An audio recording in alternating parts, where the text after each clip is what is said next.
definitely do this effort just as Baba always says. And so at every place and in each Brahmin, first and foremost there should be love and unity. Never let there be yours and mine. Furthermore, let alone anger, I say we shouldn't even have an off mood. You know how it is sometimes. Things are a bit up and down and then we get fired up and then we raise our voices. We know that Baba has made us instruments to establish the new world. There is also a saying that whatever sanskars we have in this birth, we carry those same sanskars to next birth. We take birth according to our sanskars, right? If we have done charity and made donations, then we will take birth in a good home. If we are good natured, then we will take birth in a household where there are good natured people. But if we have an angry disposition, then we will receive a home where we will be smacked from birth.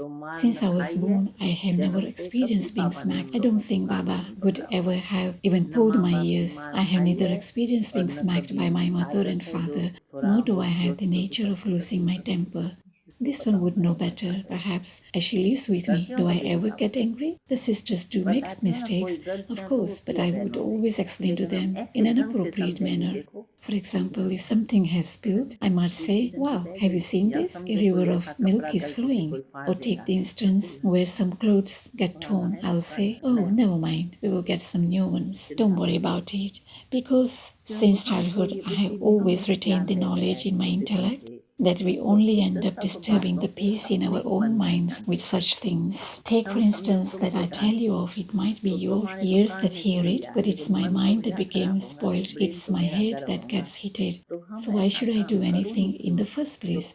That first gives me sorrow and then gives you sorrow. In fact, you will receive the sorrow later than me. You are at a distance from me, and so it will take time for the sound to travel to you. I will be the first one to feel it. So why do anything that makes you feel like that, especially as we are the children of God, souls? Let me not perform any such actions through my thoughts, words, or deeds, through which I would receive sorrow and I would give sorrow. Do not take sorrow nor give sorrow. This has been in the forefront of my intellect right from the very start. Well, and ultimately, perhaps I can't say, but according to my perception of this, I don't feel I have made anyone upset as such.